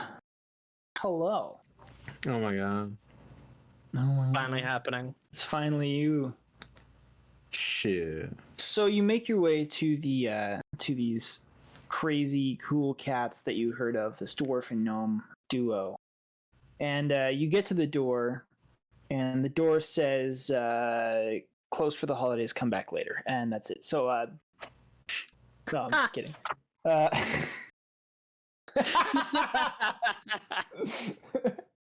So you get to the place where you're told to go, and you're introduced, or you find yourself upon this dwarf and a gnome. They're known as Thoric and Timwo, and they're a pair of artificers / inventors. They're pretty good. They have their own workshop and everything, and you can see it's littered with very interesting bits of machinery and parts and all these kinds of things and different alterations of weapons, and just it's a fucking workshop. It's loaded with crap. Mm-hmm. And they're like, you get in, and what you hear sounds like an argument that is being held at like the top of these individuals' voices. Sounds like they are screaming at each other at the top of their lungs. But at the same time, there is some huge machinery noise that is going on, and you can hear them echoing off, echoing off the walls, which is why you can hear them over the machinery. But the machinery itself is also pretty freaking loud. Mm-hmm. I assume you're just gonna, but maybe not to you. I mean, what I fucking came here for, find these assholes. Fucking screaming through the room. What the hell? So you come looking down through the workshop, and you enter. There's a door at the end, and you enter the second area, and it's essentially like a big ass balcony in the middle of the mountain. And this balcony overlooks a waterfall of lava that's just kind of like boiling down into the heart of the mountain. And the balcony has it's a huge metal smithing shop. I throw the ring in. You throw the ring. Cast it into the fire. And these two people are standing next to some sort of a contraption that is on the closest part of the balcony to the waterfall. Now, it's not like there's no environmental OSHA safety hazards here in terms of its construction, just for the meta explanation. Like, there's no bits of lava spattering onto the pavement or anything. It's not dangerous, but it is there. It's close in a workplace safety hazard standpoint. And so they're over there and they're screaming, and like the machinery is coming from there. But around it, like there's foundries, there's like molding stations, there's all sorts of different like tool stations and stuff. It's a little bit tidier, but this is definitely like just a massive, very specialized, very complicated blacksmith shop. Mm-hmm. And you can tell that the forge itself is powered, like it is heated through the lava, which is fucking cool. But yeah, that's what you got. Yeah. Can I So understand anything they're yelling about? Yeah, they're yelling in common at each other. And there's a third person when you get over there. You see that there's actually a third person who's essentially just kind of cowering in between the two of them. The dwarf, which is named Thoric, is like gesturing wildly with his hands at this machine, which appears to be some sort of an attempt at making a windmill. And it's both on fire, and one of the fans is just like wildly spinning in place and smashing into other things. And it sounds like there's a belt that's not properly timed, and it's ka-chunk, ka-chunk, ka-chunk inside the motor engine of this weird, strange contraption. And they're just gesturing at each other. The gnome is standing on top of the balcony, and she's at now like basically head height with the dwarf, and she's doing the same thing, just fucking gesturing wildly, and they're just screaming at the top of their lungs. And then there's this guy in green robes in between the two of them he looks like he's shitting in his pants, metaphorically of course, but he's just not having a good time. Amazing. So what are they yelling?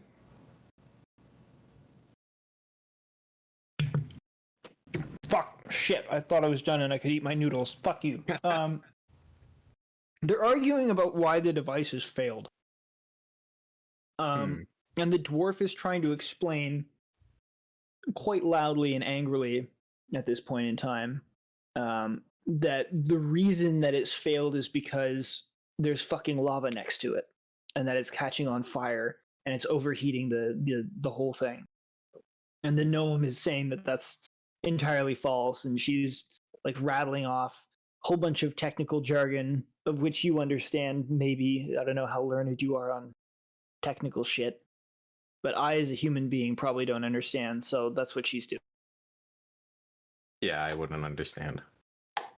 Yeah, so as you get closer, they turn over, they notice you after a certain point in time, depending on how long you linger, eventually, and they shut the thing off as they see you. They're like, oh, hey! And they shut off the machine, and the machine just fucking disintegrates into parts. And it just like completely crumbles, and like 2/3 of it just go like slamming off the other side of the balcony into the bottomless pit that is the fucking mountain. Jeez. And then at the same time, like the dwarf just reaches over and grabs the gnome and like chucks her off the balcony onto the workshop floor as like the little part that she was standing on just crumbles with the machine as it topples over the side. Like, oh shit! And then it's so much quieter, and now you can hear like the sort of the ambient thrum of the inside of the mountain and the soft sound of like a draft coming through and all that kind of stuff. It's a lot quieter, and they say, "Oh, hello, who are you?" Is the dwarf. He just kind of like blinks for a moment and goes, "That's quite an invention." Yeah, we're trying to make an automatic grindstone, but apparently it's too complicated. Well, And back to the old when he grind, says this, he says this, and he like looks quite pointedly at the gnome, and the gnome's like, "Ah, no, it's fine. I'll figure it out. We'll do Mark 6. I'll get it this time." Like she kind of starts flip flopping her way over to the like the slap walk from someone who's wearing flip flops at the pool. That's what she do, like slap, slap, slap, slap, slap down towards like the other first workshop that you passed through. She walks past you and she says, "Hey," and keeps on walking. Yeah, she approaches the dwarf after giving the gnome an interesting look, and then just introduces herself, and she pulls out her journal and flips open a few different pages where she's been taking some notes about things she's heard about. I was hoping you could help create something for me, or possibly modify something I already have. The dwarf pulls a rag out of his belt and wipes his hands, which had been previously covered in grease. And he puts the little rag back, tucks it into his belt, so that it's just kind of dangling there securely at his side. And he says, "Oh yeah, well, can I help you make?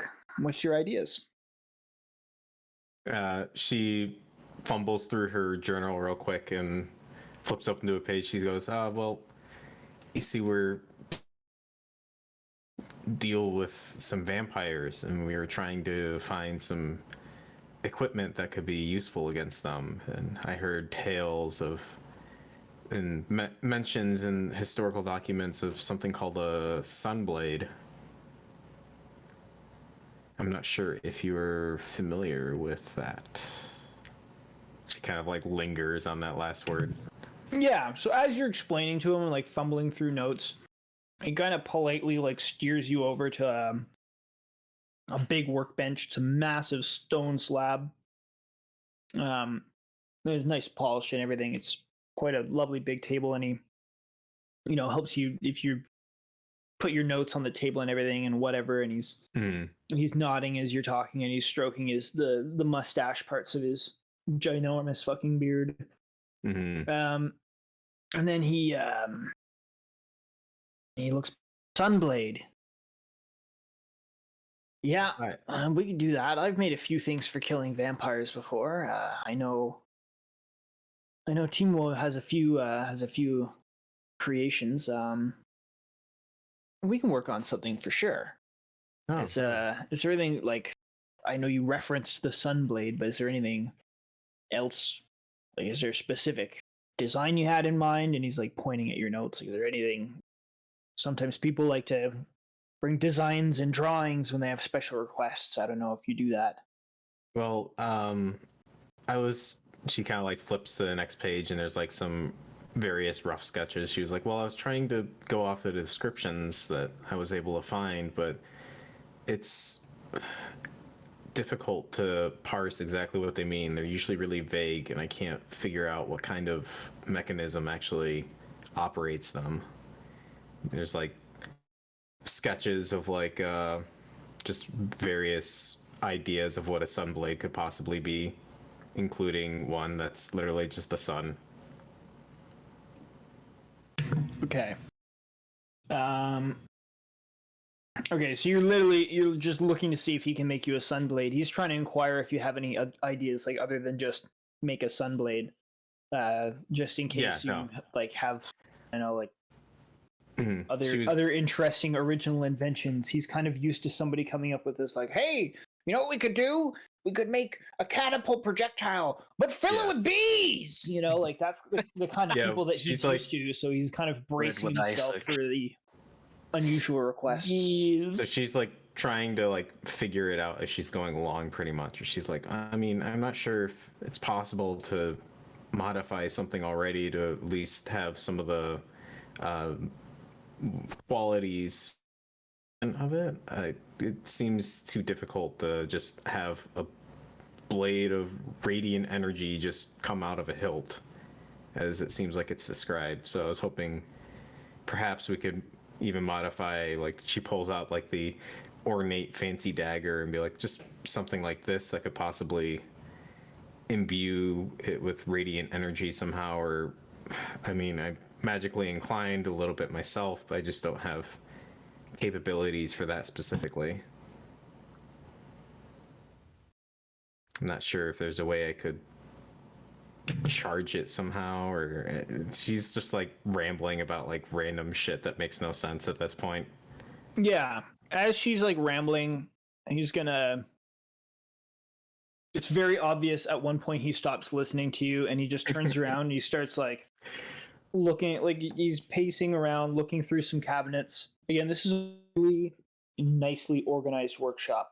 There's not a single piece of anything. And like, as you were, I kind of picture in my head the way Khutula would like lay out her notes is just to fucking scatter all the loose pieces of paper and then like rush through them to find the correct one. I assume she's like muttering to herself and just kind of like rambling. So and like as you're doing that, he's like really politely like tidying up the piles and like organizing them and like straightening them, and like he's got OCD kind of thing.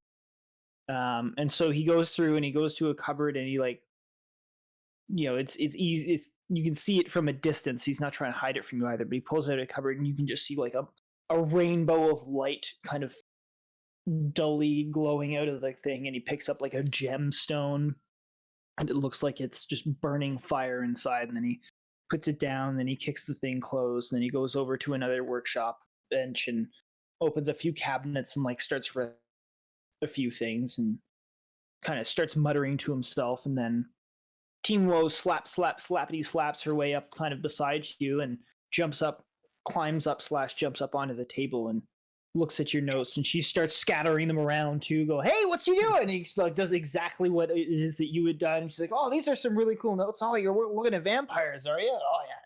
Sunblade. Oh wow, yeah, I remember working on Sunblade. She's like kind trying of thing, to snatch the fucking pages back and shit. Yeah. Oh no, she's not like. Well, no, she is. She's basically. She's Khutula about you. Yeah, that's it. She's like trying to like, don't fucking touch that. You're gonna wrinkle it. You're gonna rip the pages. Also, it's worth knowing that her notes are all in Draconic.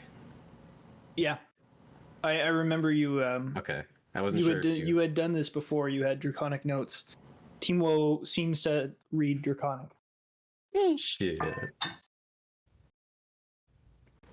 Anyway, what they're fussling about. Yeah. What's this here about Anton?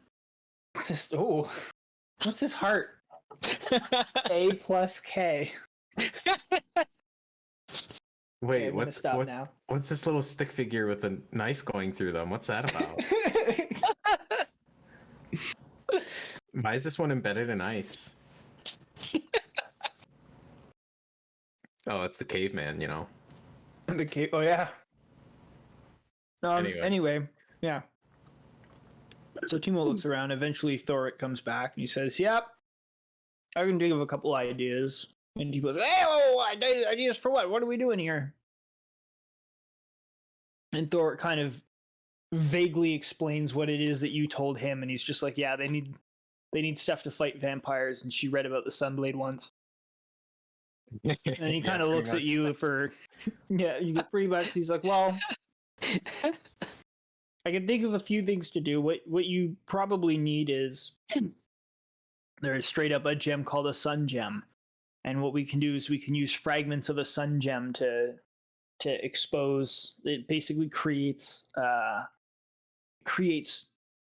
pure light, similar to sunlight, in a radius around it for, well, until the energies fade. We know how to harness this kind of stuff where we can direct it and apply it and focus the energies and their elemental properties for however long it stays. But the thing about these fragments is they drain quickly depending on how much you use them. She nods and kind of like scribbles something down. You can recharge their elemental energies, but that's more a complicated process than is really worried about, aside from myself and Teamwo here. It's more our domain. It's not something that you'll ever have to worry about. Okay. He says that dismissively to you. It's not like he's just kind of like explaining it as like he knows he's been doing this job a little while, and it seems as though he's going through the internal like FAQ list. He's answering questions just because he knows that you're probably going to answer them. He's like, "Yep, check." She and then he stops and he opens looks her at mouth you. to speak, and answers the question. So that's why he says like, "Oh yeah, no, don't worry about it." That's kind of where he's stating that, kind of cutting you off just in case. But I'm not trying to prevent you from asking. I'm just giving you the indication of his kind of the method in which he's talking to you. Yeah, of course.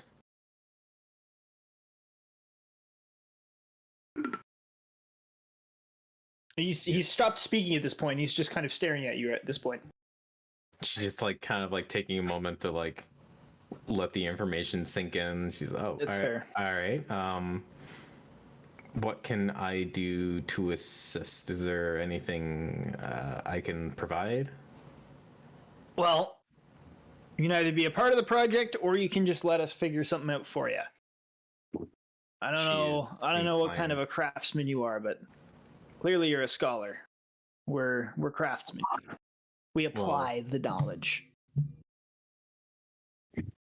I'm mostly a scholar just from, I guess, being raised as such, but I've been attempting to learn more practical means.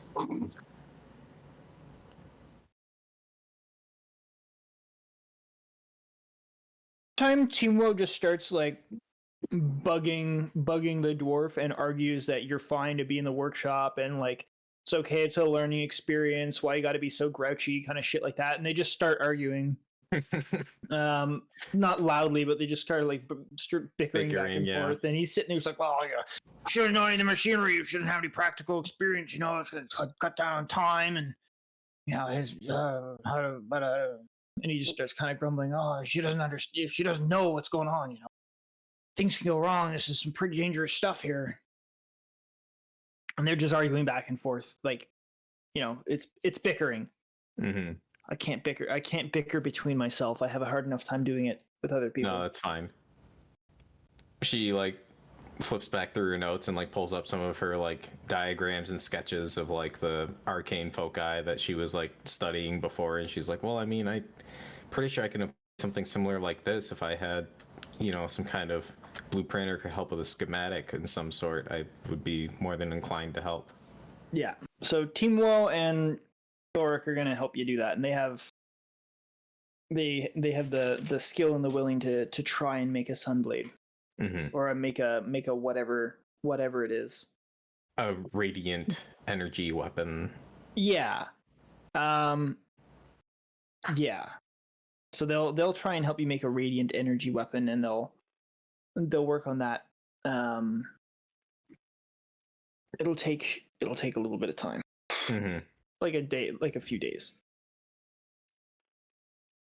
I'm something of a magic user myself. Fuck your training. Fuck your training. Okay, and with much great patience, we turn to Nephis. Nephis in the woods with the mechanical servant. Oh, is he with me? Sorry, I'm just talking about the storyline.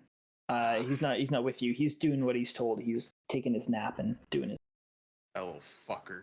Yeah. You we left off with you. You had tracked the guy all the way over to where you are currently, where there's a little campfire and a little indentation in the ground where it seems as though somebody had slept, and that's where we had left off. For you, it is starting to become evening. Like the sun is pretty high in the sky when you started, and it's getting into evening time. You're not at risk of losing sunlight, but you're, it's near the end of the day. Mm. I can't remember where the campfire was. Did you say how long ago that was? Was it still 2 days, or you said it was more? That would have been essentially like, it seems as though he had stopped there for the night. So that would have been the short crappy distance that he had managed to get was essentially his day one of traveling. Okay. And throughout spending the time and inspecting and looking around, and given how much of a natural traveler you are, you're able to determine that this campsite was abandoned like a day ago. Gotcha. Yeah. Gauging the sunlight, how many hours are approximately still left of daylight? You got another 3 hours of daylight. Okay. Yeah. Nephis is going to track from this position again.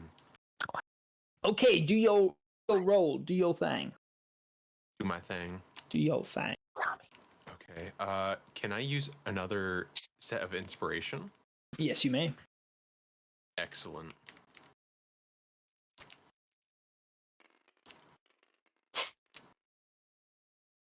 Oh, thank God. It's a 17. It's a 17. All right.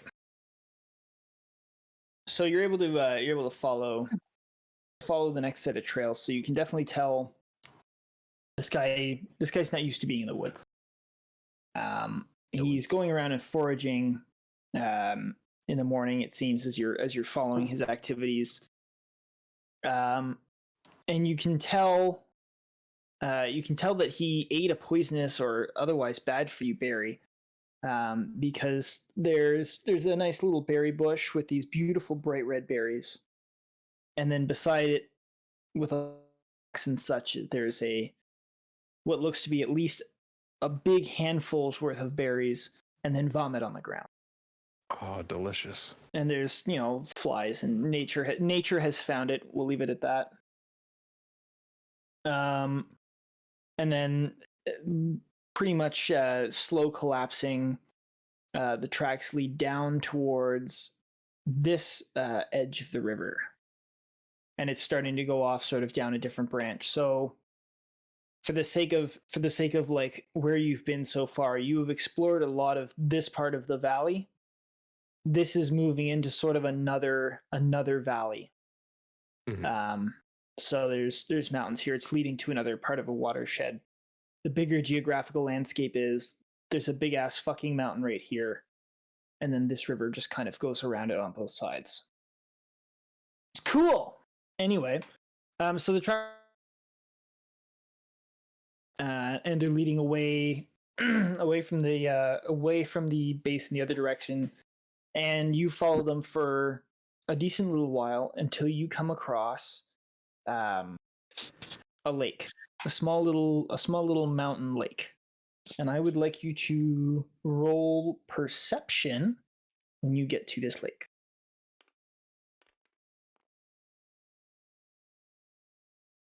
I rolled a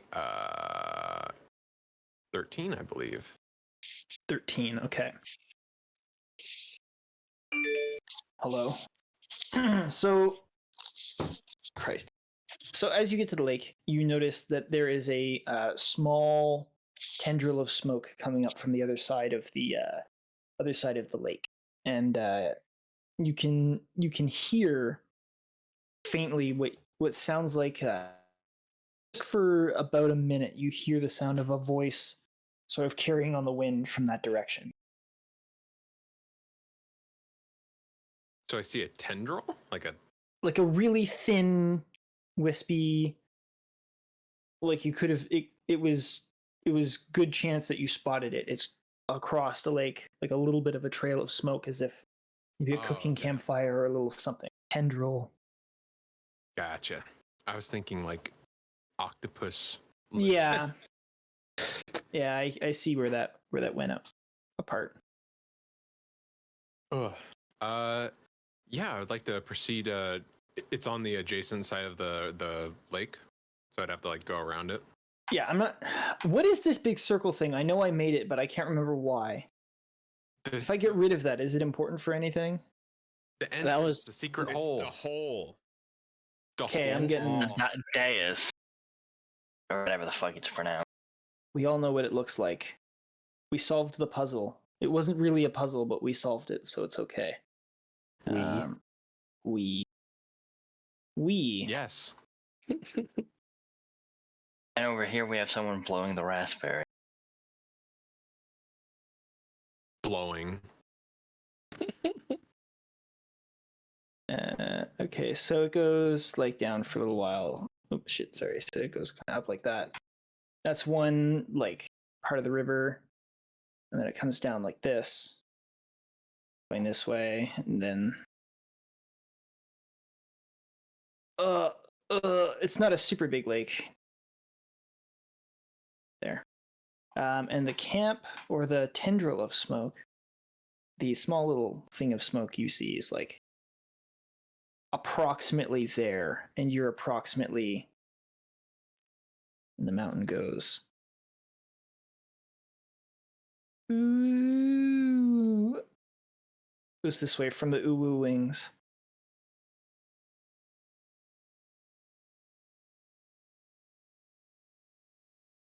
Alrighty. Yeah, Nephis begins making his way towards the smoke, keeping his focus on it. Mm-hmm. Okay. Okay. Are you trying to be sneaky, or are you just walking towards it? As he would get closer, if he noticed more than one figure, he would begin approaching in a stealthy fashion. All right. So you do notice more than one figure, and you also hear more than one set of voices. I'm saying this because they're not attempting to mask their volume, and then you have perception, and you're close enough to see them. Decent. Just it's the fucking that average, you know. Oh. Anyways, so you hear the sound of goblins. Oh. Chittery chattering to each other. Damn, wish I was there. Chittery chattering to each other, and they're just generally speaking to themselves. And yes, so at this point in time, I would like to get you to roll stealth. Copy that. Oh, so I think the blue, yeah, it's really high. It's a 19 plus 1 plus fucking, oh my, 27. Jesus Christ, Wow. Okay. You are a leaf on the wind. You are night. That's a high roll. Goblin D's nuts. Jesus Christ. Yeah, you are able to well, you're very sneaky. You sneak through the woods soundlessly. And the goblins have absolutely no idea that you're there. They seem like they're in good spirits. They seem like they're chattering to each other in their native language of, I don't know if you speak any of the languages that orcs speak, but I speak human and fucking tribal. Tribal, okay. So you probably don't. Tribal, though. And so hugging. Hey, common. You don't know what I speak. Human. I do Humanities. now. Anyways, so they seem to be in good spirits, and they're gibbering back and forth to each other. You, as you get closer, again, because they're not masking themselves or anything, you can see that there are 5 goblins just hanging out. Now you can also see that they're not exactly like armed or overly dangerous looking in any way, shape, or form. They're wearing, just clothing, not simple clothing, but clothing, cloaks and that sort of thing. And they're speaking to each other at the fire. They do have like bows and spears, but they're not on their person. They're over near bedrolls and such. Oh my. Well, I know I kind of deviated from his tracks. Do I see anything else nearby? Do you want me to roll an additional perception check? Yeah. You rolled the last perception check when you're like kind of here, right, on the map? Yes. Okay, so yeah, you've snuck up to like What the heck? basically about here. On the big map, like kind of here. So I'm gonna get you to roll another perception to examine all of the nooks and crannies of the site. Oh wow, he's at the mouth of the Musquash River. 7. 7. All right. There we go. As you're getting closer, you can tell the sun is starting to dip, and it's starting to create some pretty bad shadows that are contrasting poorly with the fire that these goblins are now starting to kick some dry wood on. It's getting pretty big. Damn. Oh yeah.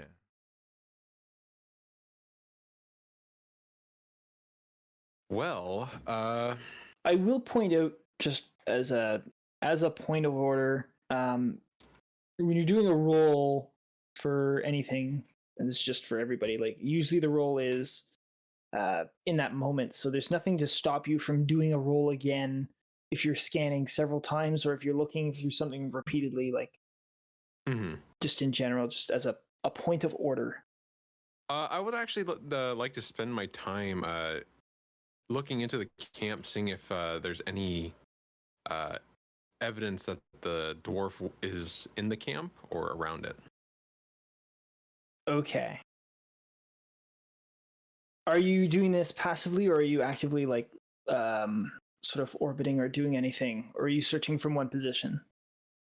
I would search from the one position. Okay. So from the one position, you can see, because you're spending your time, you can see eventually that you notice a backpack, and the backpack contains it just looks out of place from what the goblins carry. It's a little bit more refined, and it has what looks to be some metalworking tools and other sort of crafting related tools that makes you feel as though it's probably the dwarf's backpack. I'm saying that just because it has a lot of really unique shit that you would have seen in the workshop. I'm not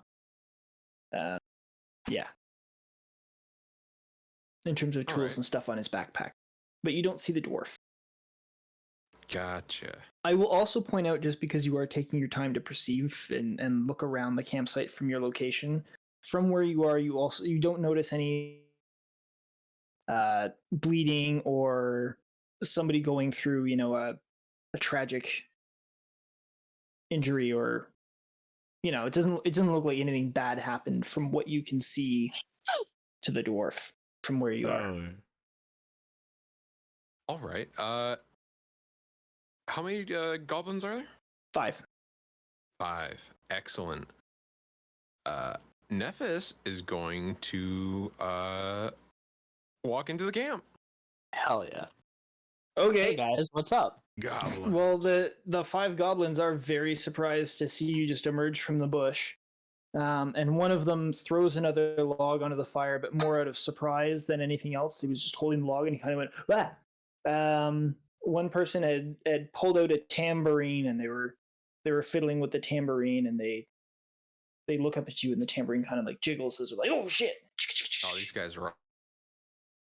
And then another one, as you walk through into the campsite. I don't know how it is that you're presenting yourself, or if you're just sort of walking and there's nothing special about how you're walking. Neutral stance. He's not overly aggressive. He's just kind of walking, stumbling, almost as if he was very out of place with no real intent. At the moment. Okay. So there's nothing special to how you're entering the camp.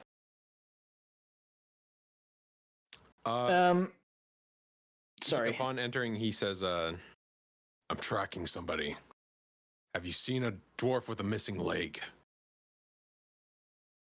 So one of the goblins who had been, this is kind of the reference to your posture and stature as you walk into camp. So one of them is reaching for a knife.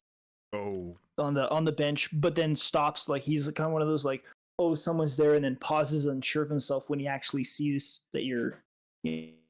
So and as you start talking, he reaches away again and doesn't like he hasn't picked up the knife. It's still on the bench.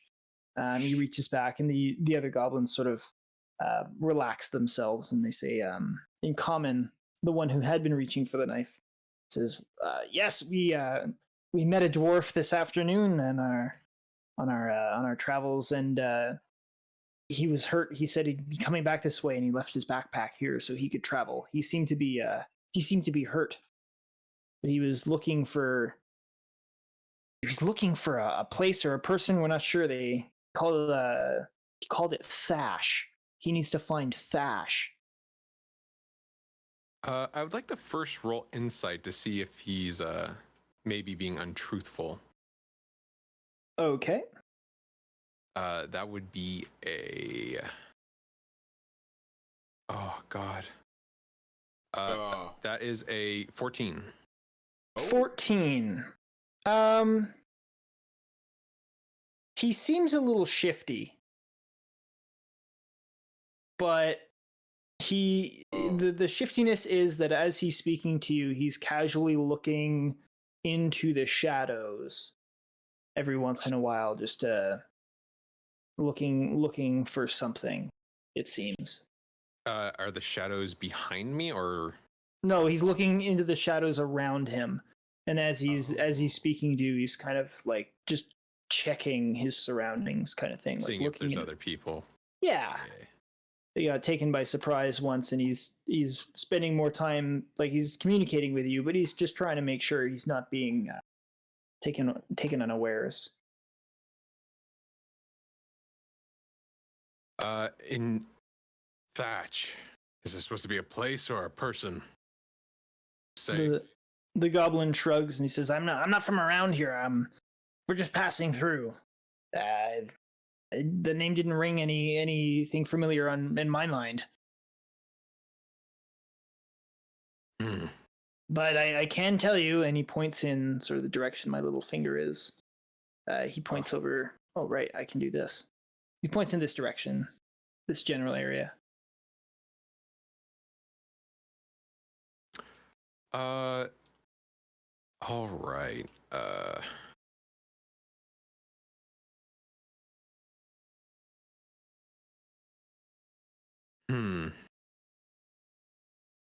I'm genuinely stumped. Fuck.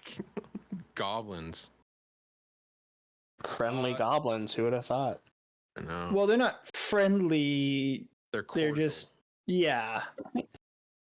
Cordial goblins. There's no reason for them to do anything to you because you haven't done anything to them, and they don't seem to be interested in changing that status quo. Damn, dude. Why would the dwarf leave his pack with you? Like I said, he was injured and he took it off.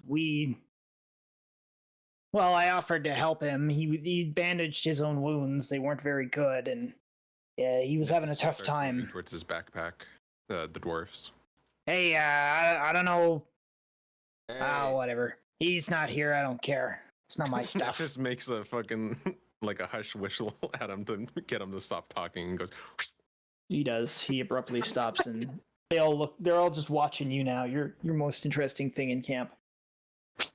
I looked through the backpack.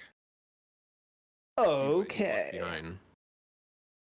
So, in the simplest words, I can describe this as an engineer's backpack, and I'm not using that as a label from some like one of the guidebooks. It's just he's got a lot of equipment for repairing things in here. You Cool. do see a ration pack that had been stuffed messily in the backpack and then exploded. And so there's like bits of salted beef and, crumbles of crackers that has just exploded over everything. So there's like, wrenches and there's a cracked magnifying glass. Just different odds and ends. It's a repair kit essentially in a backpack. There's a whole lot of engineering stuff, and of course, a fucking destroyed ration. Where are you lot headed? This area is a dangerous place. The goblin points down to the lake and he says, "We're fishing this lake for a night or two, and then we're moving on. We're just passing through the mountains to the northwest." Oh.